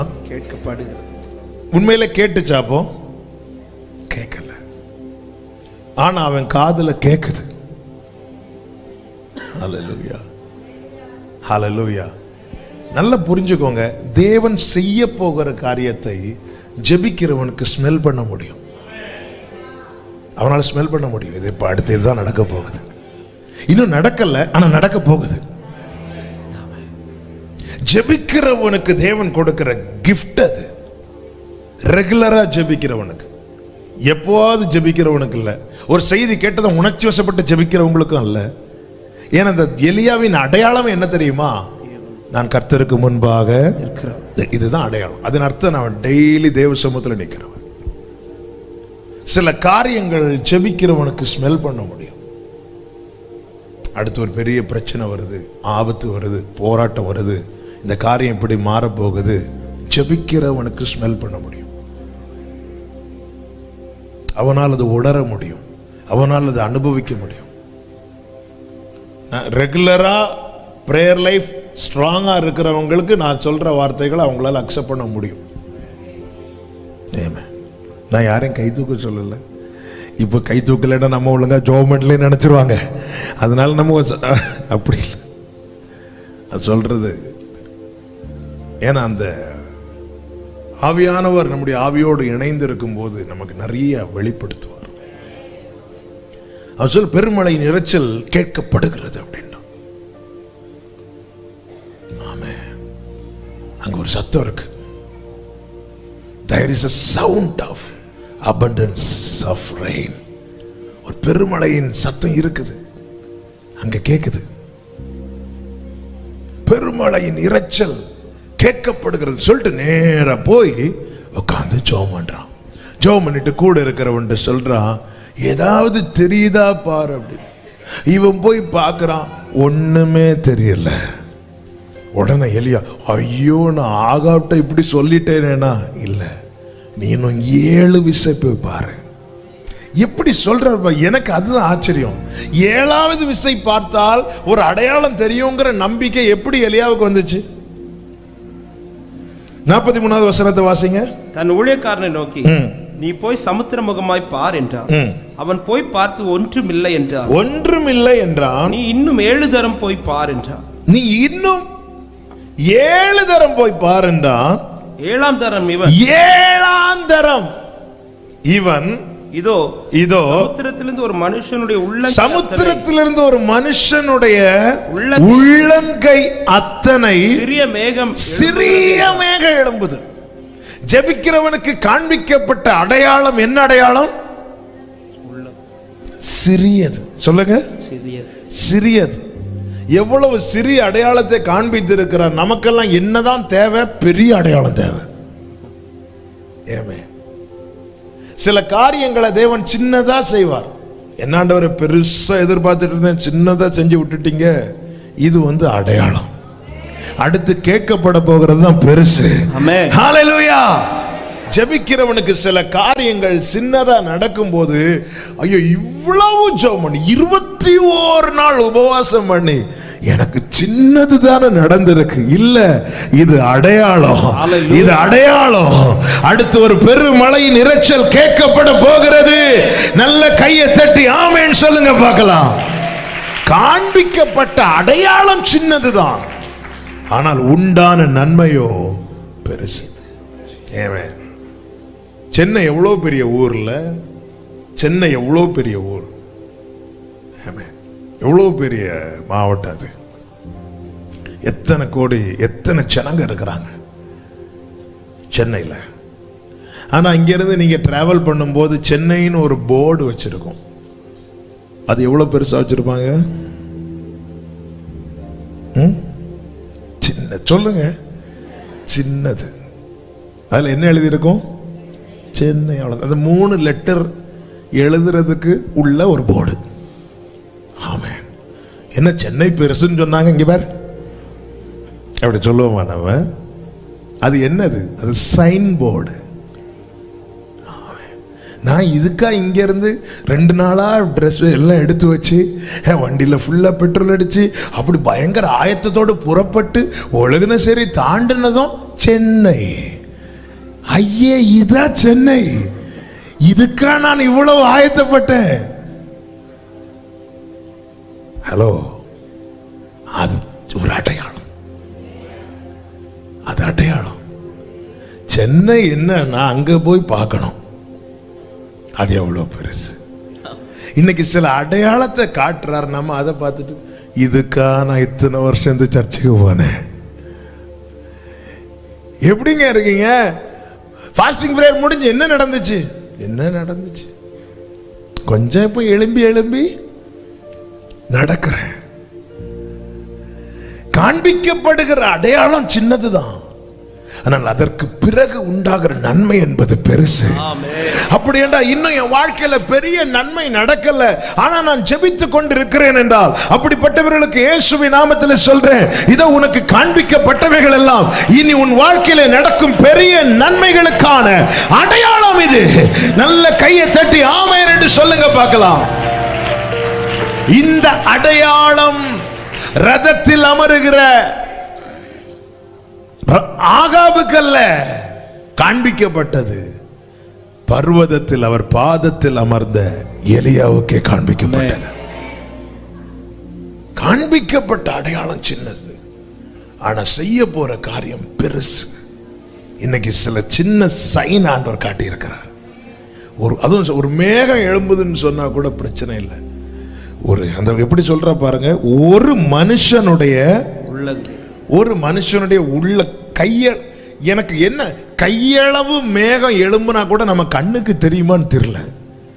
அதுவும் ஒரு தேவனுடைய அல்ல தூதனுடைய அல்லது ஒரு பெரிய ராட்சசன் அல்லது ஒரு பெரிய மனுஷனுடைய உள்ளங்கை, அப்படி ஒரு மனுஷன், ஒரு சாதாரண மனுஷனுடைய உள்ளங்கை மேகம் தெரியுது. அப்போ அதன் அர்த்தம் என்ன தெரியுமா? அதை கண்ணுக்கு காட்டி கொடுக்கிறார். ஜெபிக்கிறவனுக்கு சில காரியத்தை காண்பித்து கொடுக்கிறார். உடனே எலியா எழுந்து ஆமென். அதற்குள்ளாக நீ அவன் ஆகாப்ட சொல்றான், மழை உம்மை தடை செய்யாதபடிக்கு ரதத்தை போட்டி. 45வது வசனம். அதற்குள்ளாக வான மேகங்களினாலும் காற்றினாலும் கருத்து பெருமழை உண்டாயிற்று. பெரும் அதுக்குள்ளாக. அதன் அர்த்தம் என்ன? நம்ம என்ன நினைப்போம்? எப்போ மழை பெய்யும்னு நம்ம நினைப்போம். உள்ளங்கை மேகத்தை பார்த்து யாராவது ப்ரெடிக்ட் பண்ணுவாங்களா மழை பெய்யும்னு? நம்ம எப்போ மழை வரும் நினைப்போம் தெரியுமா? வானத்தை பார்க்கும்போது சூழ்ந்து மேகம் சூழ்ந்து இருக்கணும். அப்போ தான் நம்ம பெரிய தீர்க்க தரிசனமா சொல்லுவோம், இன்னைக்கு இன்று மழை பெய்யும். அப்படி வெளியே பார்த்துட்டு ஹல்லேலூயா. உள்ளங்கை மேகத்தை பார்த்து ஒருத்தன் சொல்றான், நீ சீக்கிரம் பெய்யுறு, மழை ஹெவியா வர போகுதுன்னு. நான் அதான் சொன்னேன் அல்லவா, ஜெபிக்கிறவனுக்கு சில காரியத்தை ஸ்மெல் பண்ண முடியும். ஆண்டவர் உணர வைப்பா. சில காரியங்கள் உங்க ஜெபத்துல உணர வைக்கிறார்னா நம்பி புறப்படுங்கள். கர்த்தர் பெரிய காரியங்களை செய்ய போகிறார். ஹல்லேலூயா, ஆமென். நம்ம எதங்க பார்க்கிறோம்? ஆண்டவரே உள்ளங்கை மேகம் தான் இருக்கு. சரி, உடனே எலியா இனி ஒரு 7 தடவை, இனி ஒரு 7 தடவைன்னு சொல்லி இருந்திருந்தாருன்னா மலையில நனைஞ்சு, இல்ல பர்வதம் உச்சியில வேற இருக்கிறார், மலையில இருந்து இனி எப்படி இறங்கி கையளவு மேகம் தெரிஞ்சிட்டா ஓகே. அப்ப எப்படி பார்க்கணும்? இதுவரை ஒண்ணுமே தெரியல, இப்ப தெரியுது. இதுவரை ஆண்டவர் இவ்வளவு தானே தெரியுது, இப்படி பார்க்காதீங்க. இதுவரை 7 தடவை 6 தடவை நான் கேட்டேன், ஏதாவது தெரிஞ்சுதா? இல்ல. 7வது தடவை தெரியுது இல்ல, அப்ப நிச்சயமா கர்த்தர் பெரியதா செய்ய போகிறார். இன்னைக்கு என் கண்ணுக்கு முன்னாடி தெரியும்படி தேவன் சில அடையாளங்களை வைக்கிறது, என் கண்ணுக்கு முன்னாடி பெரிய காரியங்களை செய்ய போகிறார். ஆமென், ஹalleluya. ஜெபிக்கிறவனுக்கு அடையாளத்தினாலே கர்த்தர் காண்பித்து கொடுக்கிறார். இன்னும் 2 காரியத்தை சொல்லி ஜெபிக்கிறேன். ஜெபிக்கிறவனுக்கு கர்த்தர் செய்கிற அடுத்த காரியம் என்ன? திருத்துகிறார். ஆமென். இதுக்கெல்லாம் ஆமென் குறைஞ்சிட்டு. ஹalleluya. பேதுரு ஜெபிக்க போய் உட்கார்ந்திருக்கிறான். 9:10-9 வாசிங்க. அப்போஸ்தலர் 10:9. மறுநாளிலே அவர்கள் பிரயாணப்பட்டு அந்த பட்டணத்துக்கு சமீபித்து வருகையில் பேதுரு 6ஆம் மணி நேரத்தில் ஜெபம் பண்ணும்படி மேல் வீட்டில் ஏறினான். பேதுரு ஜெபிக்க ஏறும்போது கர்த்தர் என்ன செய்கிறார் அப்படின்னா, ஒரு தரிசனத்தை காண்பிக்கிறார்.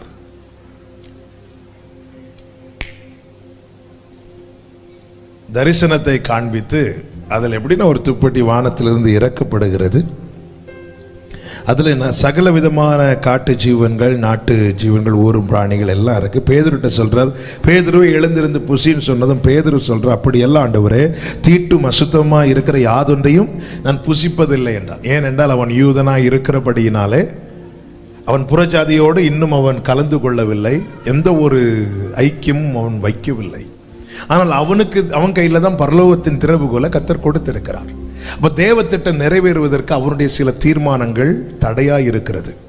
கர்த்தர் என்ன செய்கிறார்? அவனை திருத்துகிறார். எப்படி திருத்துகிறார்? எப்பொழுது திருத்துகிறார்? ஜெப வேளையில திருத்துகிறார். ஜெப வேளையில அவனை திருத்துகிறார். ஆண்டு தேவன் சுத்தமாக்கினதை நீ தீட்டென்று அசுத்தம் என்று சொல்லாதேங்கிறார். இப்படி 2-3 தடவை சொல்லிட்டு அந்த தரிசனம் முடிகிறது. அவன் சிந்தித்து கொண்டிருந்த போது சீமோன், அது கொர்நேலியு வீட்டில் இருந்து ஆட்கள் வருகிறார்கள். அவர்களோடு கூட போக ஆவியானவர் அவனை ஏவுகிறார். அவன் போய் சொன்ன வார்த்தை என்ன தெரியுமா? 28வது வசனத்தை வாசியுங்கள். 27-28. அவனுடனே பேசிக்கொண்டு உள்ளே போய் அநேகர் கூடி வந்திருக்கிறதை கண்டு அவர்களை நோக்கி, அந்நிய ஜாதியானுடைய கலந்து அவனிடத்தில் போக்குவரவாய் இருப்பது யூதனானவனுக்கு விலக்கப்பட்டிருந்தது என்று நீங்கள் அறிந்திருக்கிறீர்கள். அப்படி இருந்தும் எந்த மனுஷனையும் தீட்டுள்ளவன் என்றும் அசுத்தன் என்றும் நான் சொல்லாதபடிக்கு தேவன் எனக்கு காண்பித்திருக்கிறார். உண்மையாய் ஜெபிக்கிறவன் திருத்தப்படுவான். திருத்தப்பட்டவன் எந்த ஒரு மனுஷனை பார்த்தோம் இவன் தீட்டுள்ளவன் என்றும் இவன் அசுத்தன் என்றும் சொல்ல மாட்டான்.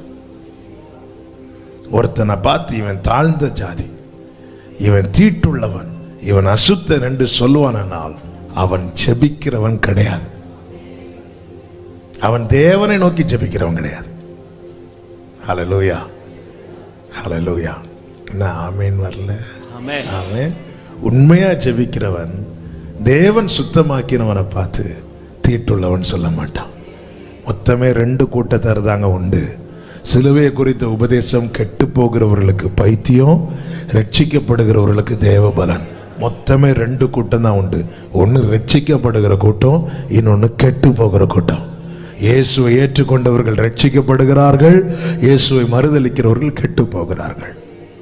இதுல எந்த ஒரு மனுஷனை பார்த்து அசுத்தன் என்றும் ஆமென் தீட்டுள்ளவன் சொல்லக்கூடாது.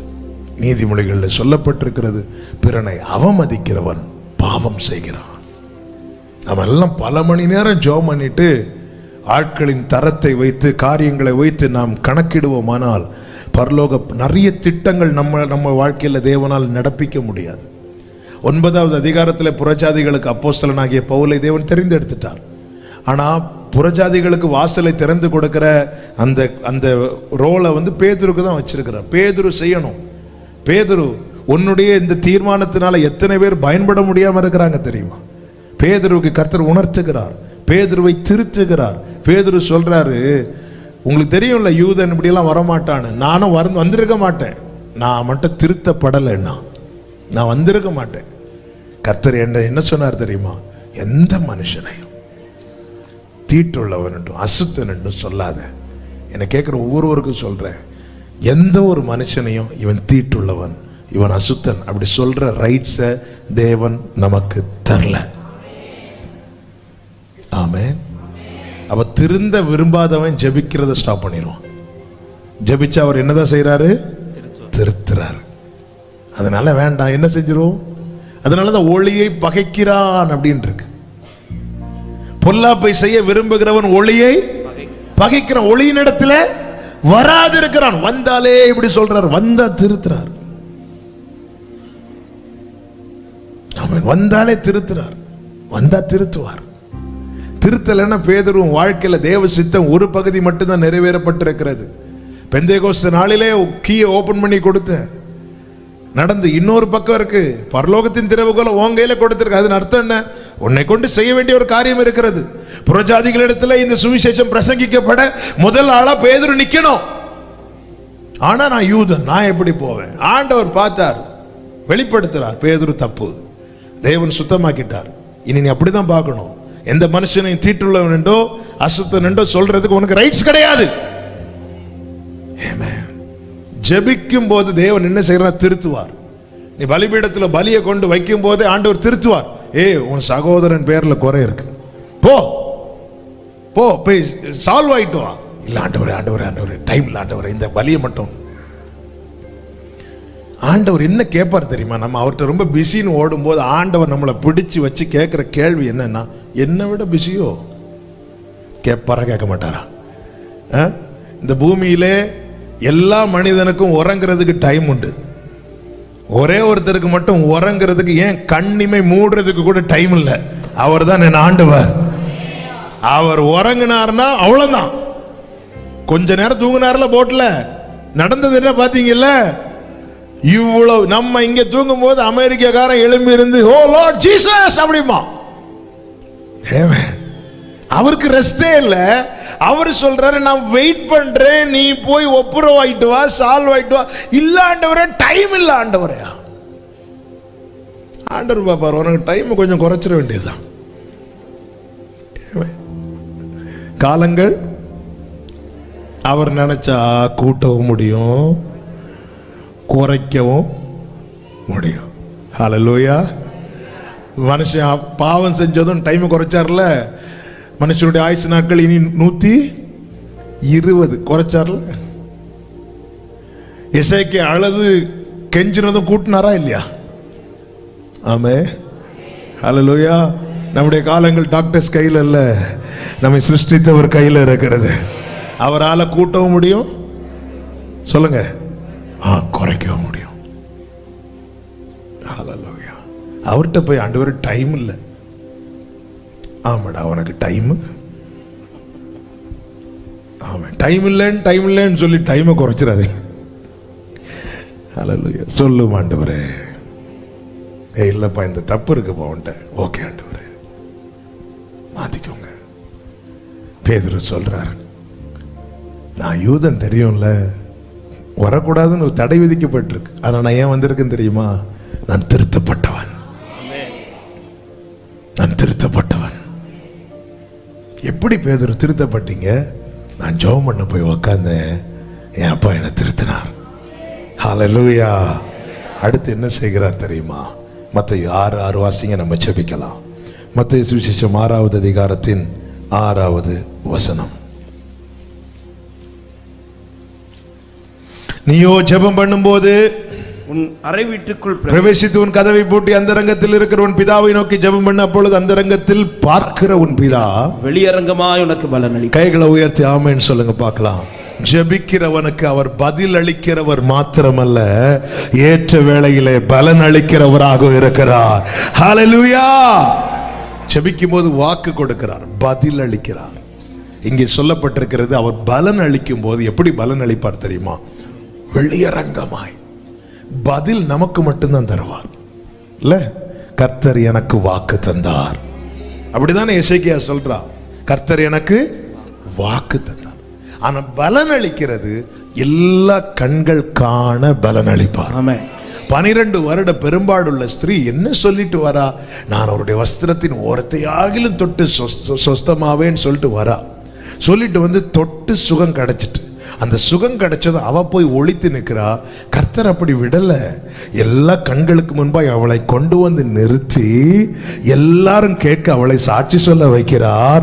இன்றும் அவளுடைய சாட்சி பேசப்படும் அளவுக்கு வெளியரங்கமாய் பலன் அளிக்கிறார். அதே போலதான் தேவ சமூகத்தில் ஜெபிக்கிற அன்பு சகோதரா சகோதரி, அந்த ரங்கத்தில் உன் ஜெபத்தை கேட்டு உனக்கு வாக்கு தந்திருக்கிறார். ஆனால் அவர் பதில் அளிக்கும் போது எல்லா கண்களும் இதை பார்க்கும். ஆகாது என்று தள்ளின இந்த கல் எப்படி தலைக்கல் ஆயிற்று? எல்லாரும் சொல்லுவாங்க, இது கர்த்தராலே ஆயிற்று. கைகளை உயர்த்தி ஆமென். இது நம்முடைய கண்களுக்கு ஆச்சரியமா இருக்கிறது. அவர் பார்த்து செவி கொடுக்கிறார், வாக்கு கொடுக்கிறார், அடையாளத்தை காண்பிக்கிறார், திருத்துகிறார், பலன் அளிக்கிறார். ஜெபம் மிக அவசியம். ஜெபிக்கிறதை மட்டும் எக்காரணம் கொண்டும் நிறுத்தி விடாதிருங்கள். ஜெபிக்கிறவன் தான் ஜெயிக்கிறவனாய் மாறுவான். எல்லாரும் கண்களை மூடி, ஜெப ஆவி என்னில் ஊற்றும் தேவா, ஜெப சிந்தை என்னில் தாரும் தேவா. முழங்கால் போட முடிந்தால் ஒரு 5 நிமிஷம் இந்த பாடலை நம்ம பாடி, எனக்கு அந்த ஜெபிக்கணும்ப்பா. நான் ஒரு நாள் ரொம்ப ஜெபம் பண்றேன், அடுத்த சில நாள் அப்படியே ஜெபத்துல தொய்ந்து போற இந்த நிலை எனக்கு வேண்டாம். அனுதினமும் ஜெபிக்கணும். ஜெபிக்க வைங்கப்பா. ஜெப ஆவி என்னில் ஊற்றும் தேவா, ஜெப சிந்தை என்னில் தாரும் தேவா. கேட்கலாமா? ஜெப ஆவி என்னில் ஊற்றும் தேவா, ஜெப சிந்தை என்னில் தாரும் தேவா. உறங்காத கண்கள் வேண்டும், உணர்வுள்ள நெஞ்சம் வேண்டும், முடியாத கண்ணீர் வேண்டும், நீரே என்னை நடத்த வேண்டும். உறங்காத கண்கள் வேண்டும், உணர்வுள்ள நெஞ்சம் வேண்டும், முடியாத கண்ணீர் வேண்டும், நீரே என்னை நடத்த வேண்டும். ஜெப ஆவி என்னை, எல்லாரும் விரும்பி கேளுங்க, ஒரு ஜெபமா கேளுங்க, வாஞ்சியோட கேளுங்க. அப்பா எனக்கு தாங்கப்பா, தாங்கப்பா. ஜெப ஆவி என்னில் ஊற்றும் தேவா, ஜெப சிந்தை என்னில் தாரும் தேவா. அறைக்குள் கதவை பூட்டி தரை மட்டும் என்னை தாழ்த்தி இதயத்தை உம்மிடம் ஏந்தி ஜெபிக்கின்ற வரமே தாரும். அறைக்குள் கதவை பூட்டி தரை மட்டும் என்னை தாழ்த்தி இதயத்தை உம்மிடம் ஏந்தி. 2 கைகளை உயர்த்தி, உறங்காத கண்கள் வேண்டும், உணர்வுள்ள நெஞ்சம் வேண்டும், முடியாத கண்ணீர் வேண்டும், நீரே என்னை நடத்த வேண்டும். தாங்கப்பா.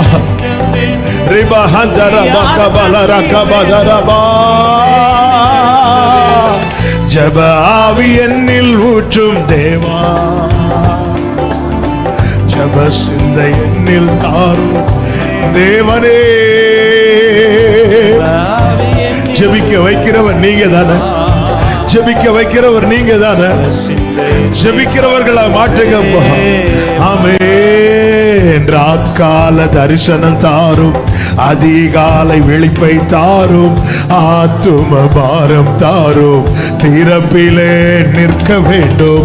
ராக்கால தரிசனம் தாரும், அதிகாலை விழிப்பை தாரும். ஷலஹந்தரபகபரோ, உறங்காத கண்கள் வேண்டும், உள்ள நெஞ்சம் வேண்டும், ஆண்டவரே சொந்து போகாம ஜெபிக்கணும். ஜெபத்தின் அவசியத்தை உணர வைங்கப்பா. ஜெபிக்காம ஒண்ணுமே நடக்காது என்பதை புரிய வைங்கப்பா. ஜீவனுள்ள தேவனை ஆராதிக்கிறவர்களா இருந்தோம். எத்தனை பேர் இன்னும் ஜெபத்திலே தொய்ந்து இருக்கிறார்கள், ஒரு வார்த்தை கூட ஜெபிக்க முடியாம இருக்கிறார்கள். இத்தனை காலம் விசுவாசிங்கன்னு சொல்லியும் ஜெப அனுபவம் ரொம்ப தொய்ந்து இருக்கிற அநேகர் உண்டப்பா. இந்த நிலை மாறட்டும், இந்த நிலை மாறட்டும். இயேசுவின் நாமத்தில் ஜெபிக்கிறோம். ஜெபத்தை குறித்த ஒரு உணர்வும் விழிப்பும் ஜனத்துக்கு உண்டாவதாக. நடத்த வேண்டும். உரபா ஹந்தரபா தாழ்த்தி ஜெபிக்க, ஒவ்வொன்றையும் ஜெபித்து பெற்றுக்கொள்ள, போராடி ஜெபிக்க, உபவாசித்து ஜெபிக்க, எல்லாவற்றிற்காய் ஜெபிக்க கர்த்தர் சபைக்கு கிருபை செய்யும், அனுக்கிரகம் செய்யும். ஆண்டவரே, நீர் எவ்வளவு நல்லவர். எங்களோடு பேசுகிற கிருபைகளுக்காய் நன்றி. நன்றி அப்பா, நன்றி அப்பா. ரிபா ஹந்தரபா ஷபலரபா உடரபலராஹ. ஜெப ஆவியை ஊற்றுவீராக, ஜெப ஆவியை ஊற்றுவீராக. ஜெப சிந்தை தாங்க. அதிகாலையில் எழுந்து ஜெபிக்க வைங்க ஆண்டவர். நண்பகல்ல ஜெபிக்க வைங்க, சாயங்காலத்தில் ஜெபிக்க வைங்க, ராக்காலத்தில் ஜெபிக்க வைங்க. நீர் எப்பொழுது உணர்த்துகிறீரோ அப்பொழுது உங்க சமூகத்திலிருந்து ஜெபிக்க வைங்க. உடரபா லகதரபா சந்தரபா லகடரா உரபலரா. சிறிய காரியங்களை கண்டு சோர்ந்திருக்கிற உள்ளங்களோடு நீர் பேசுறீர். இது செய்ய போகிற பெரிய நன்மைக்கான அடையாளம். இது செய்ய போகிற பெரிய நன்மைக்கான அடையாளம். ஜீசஸ், ஜெப ஆவி என்னில் ஊற்றும் தேவா, ஜெப சிந்தை எனில் தாரும் தேவா. ஓரிலரஹந்தரபா அறைக்குள் கதவை போட்டு எனக்கு ஜெபம், என் வாழ்க்கையில ஜெபமே இல்லை. ஆனா ஜெபம் எனக்கு தேவை. நான் ஜெபிக்கணும், நான் ஜெபிக்கிறவனாய் மாறணும், நான் ஜெபிக்கிறவளாய் மாறணும். அப்படி உண்மையா விரும்புறவங்க உங்க வலது கரத்தை உயர்த்து, உங்க இடது கரத்தை இருதயத்தில் வச்சு கேளுங்க. அவர் சொல்லி இருக்கிறாரே, நான் விண்ணப்பத்தின் ஆவியை கிருபையின் ஆவியை ஊற்றுவேன். அப்பா, என்ன ஜெபிக்க வைங்க, என்ன ஜெபிக்க வைங்க. நான் பல நேரத்துல சோர்ந்து போய் ஜெபிக்காமலே விட்டு. ஜெபம் எவ்வளவு தேவையப்பா. நீங்க இன்னும் என் நாமத்தினால கேட்கலையேன்னு சொல்லி, நீங்க தரலையேன்னு சொல்லி நாங்க ஃபீல் பண்றோம். ஆனா நீங்க இன்னும் கேட்கலையேன்னு சொல்லி ஃபீல் பண்றீங்க. நாங்க கேட்கணும், ஜெபிக்கணும். நீர் எங்களை பார்த்து பலன் அளிக்கிறவர், நீ பார்த்து செவி கொடுக்கிறவர், எங்க ஜெபத்தை கேட்டு வாக்கு தருகிறவர், அடையாளத்தினாலே உறுதிப்படுத்தி எங்களை திருத்தி எங்கள் வாழ்க்கையில பலன் தருகிற நல்ல தேவன். உண்மையா ஜெபிக்கணும். உறங்காத கண்கள் வேண்டும், உணர்வுள்ள நெஞ்சம் வேண்டும், முடியாத கண்ணீர் வேண்டும். ஜெப ஆவி என்னில் ஊற்றும் தேவா.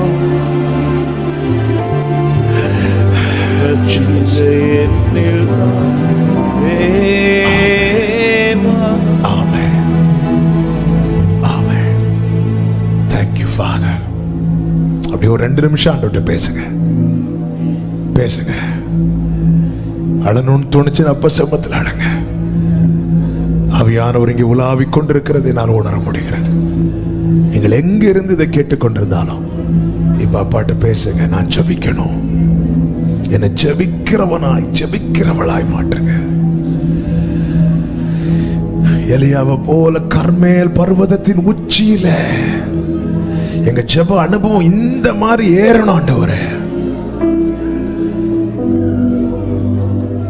லாகாபா சாந்தரா பாலாரா உடரா ஹந்தரா ரியாந்தன ரேபோ லோகோதரோ உட ஹந்தரலராதரரே ரிபபா பலர மமமோ ஷிப்ரோலரி. ஆண்டவரே கிருபை தார், தகப்பனே கிருபை. ஜெபிக்க, உபவாசித்து ஜெபிக்கணும். எந்தெந்த காரியங்களுக்காக உபவாசித்து ஜெபிக்க நீர் உணர்த்துகிறீரோ நாங்க வந்து உட்காரணும் உங்க சமூகத்தில். கர்த்தர் நல்லவர். சில காரியங்களுக்காக உபவாசித்து ஜெபிக்க உணர்த்துவாருங்க. சீஷர்கள்ட்ட சொன்னார் பாத்தீங்களா, இவ்வகை பிசாசு ஜெபத்தினாலும் உபவாசத்தினாலுமே அன்றி. சில காரியங்களுக்கு உபவாசித்து தான் ஜெபிக்கணும். அதை கர்த்தர் உணர்த்துவார். சில கடினமான காரியம் நம்ம வாழ்க்கையில பிள்ளைங்க வாழ்க்கையில வரும்போது ஆண்டவர் சொல்லுவார், நீ உபவாசம் பண்ணு. நம்முடைய ஆவியில் அது உணர்த்தப்படுவோம். உடனே போய் உட்கார்ந்துடணும் அப்பா சமூகத்தில். கர்த்தர் கிரியை செய்வார்.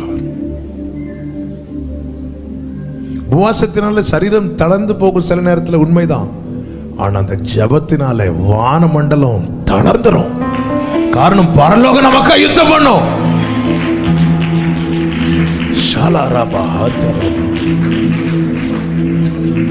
Thank you Holy Spirit. ஜபம் ரொம்ப அவசியம் சகோதரா, ஜபம் ரொம்ப அவசியம் சகோதரி. உன் வாழ்க்கையை நீ திரும்பி பாரு. நீ எவ்வளவு ஜெபம் பண்ணி இருக்கிற. ஜெபிக்காம இருந்துட்டு கர்த்தர் செய்வார் செய்வார்னு பார்த்து நீயே உன்னை ஏமாற்றாதே, நீயே உன்னை முட்டாளாக்காதே.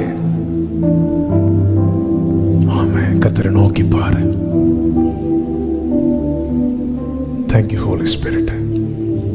நன்றி பரிசுத்த ஆவியானவரே. Thank you Jesus. பரிசுத்த பிதாவே, நல்ல தகப்பனே, நன்றியோடு துதிக்கிறோம்.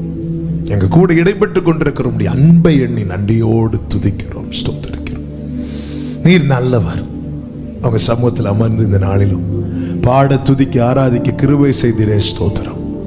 எங்க கூட பேசினீர், கற்று தந்தீர், உணர்த்தினீர் அப்பா. ஜெபிக்கிறவங்களா எங்களை உருவாக்கும், பெரிய காரியங்களை செய்யும். நீர் வெளியரங்கமாய் பலன் அளிக்கிற தேவன். ஒவ்வொருடைய வாழ்க்கையிலும் அப்படியே செய்வீராக.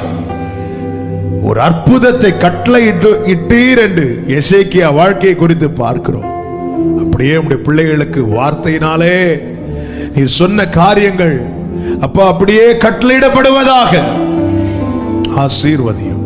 தேவ சமாதானம் கிருபை உடைய பிள்ளைகளை சூழ்ந்து கொள்ளட்டும். எல்லாரும் இதை பார்க்கிற கேட்கிற அத்தனை பேரும் ஜெபிக்கிறவர்களாய், ஜெப வீரர்களாய், ஜெப வீராங்கனைகளாய் மாறட்டும். ஆசீர்வதியும். மகிமை கனம் எல்லாமும் ஒருவருக்கு செலுத்துகிறோம், இரட்சகர் இயேசு கிறிஸ்துவின் நாமத்தில் பிதாவே, ஆமென். சேர்ந்து சொல்லுவோம். என் ஆத்துமாவே கர்த்தரை ஸ்தோத்திரி, முழுமே கர்த்தருடைய பரிசுத்த நாமத்தை ஸ்தோத்திரி. என் ஆத்துமாவே கர்த்தரை ஸ்தோத்திரி, கர்த்தர் செய்த சகல உபகாரங்களை மறவாதே. ஆமென். நம்முடைய கர்த்தராகிய இயேசு கிறிஸ்துவின் கிருபையும் பிதாவாகிய தேவனுடைய அன்பும் பரிசுத்த ஆவியானவருடைய ஐக்கியமும் சிநேகமும் பாதுகாவலும் நம் அனைவரோடும் எல்லா பரிசுத்தவான்களோடு கூட கர்த்தருடைய வருகை மட்டும் தங்கி இருப்பதாக. ஆமென். ஹல்லேலூயா.